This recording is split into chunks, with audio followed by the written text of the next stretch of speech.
भगवान शिव और माता पार्वती की जय।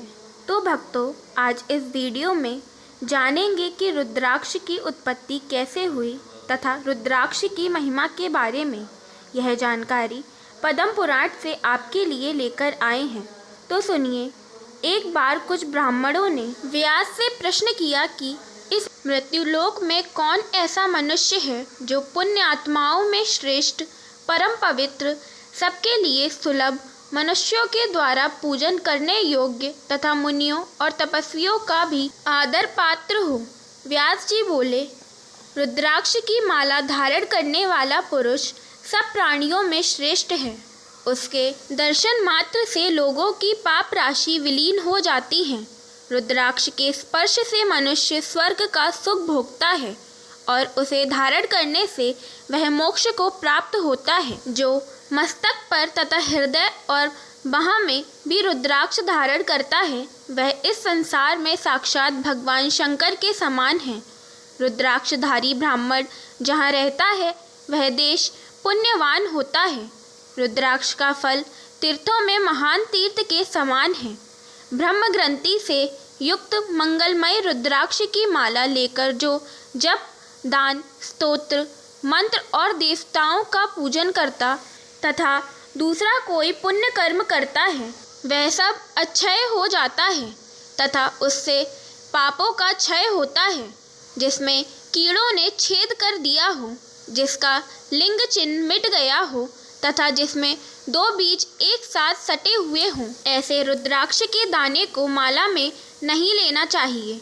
जो माला अपने हाथ से गूंथी हुई और ढीली ढाली हो, जिसके दाने एक दूसरे से सटे हुए हों अथवा शूद्र आदि नीच मनुष्यों ने जिसे गूंथा हो, ऐसी माला अशुद्ध होती है। उसका दूर से ही परित्याग कर देना चाहिए। जो सर्प के समान आकार वाली, एक ओर से बड़ी और क्रमांश छोटी, नक्षत्रों की सी शोभा धारण करने वाली, सुमेरु से युक्त तथा सटी हुई ग्रंथि के कारण शुद्ध है, वही माला उत्तम मानी गई है। विद्वान पुरुष को वैसी ही माला पर जप करना चाहिए। उपयुक्त लक्षणों से शुद्ध रुद्राक्ष की माला हाथ में लेकर मध्यमा अंगुली से लगे हुए दानों को क्रमांश अंगूठे से सरकाते हुए जाप करना चाहिए। मेरु के पास पहुँचने पर माला को हाथ से बार बार घुमा लेना चाहिए। मेरु का उल्लंघन करना उचित नहीं है।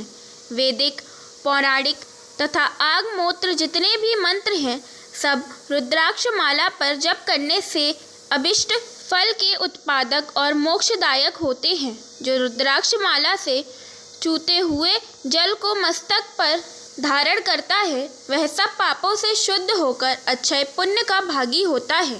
रुद्राक्ष माला का एक एक बीज एक एक देवता के समान है। जो मनुष्य अपने शरीर में रुद्राक्ष धारण करता है, वह देवताओं में श्रेष्ठ होता है।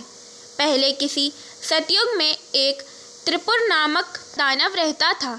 वह देवताओं का वध करके अपने अंतरिक्षचारी नगर में छिप जाता था।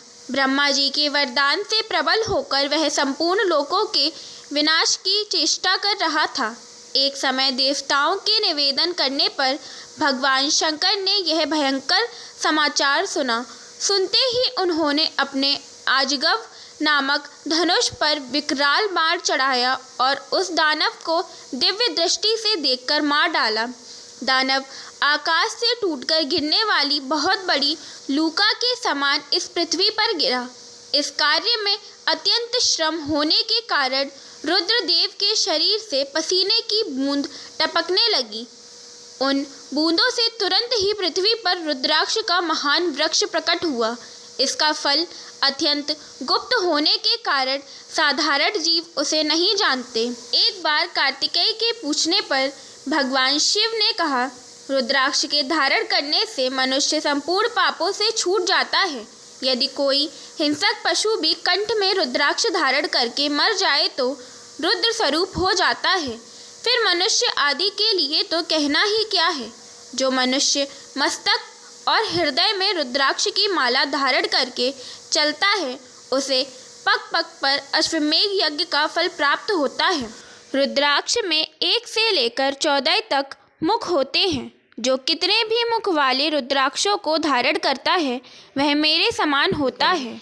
इसलिए पुत्र, तुम पूरा प्रयत्न करके रुद्राक्ष धारण करो। जो रुद्राक्ष धारण करके इस भूतल पर प्राण त्याग करता है वह सब देवताओं से पूजित होकर मेरे रमणीय धाम को जाता है।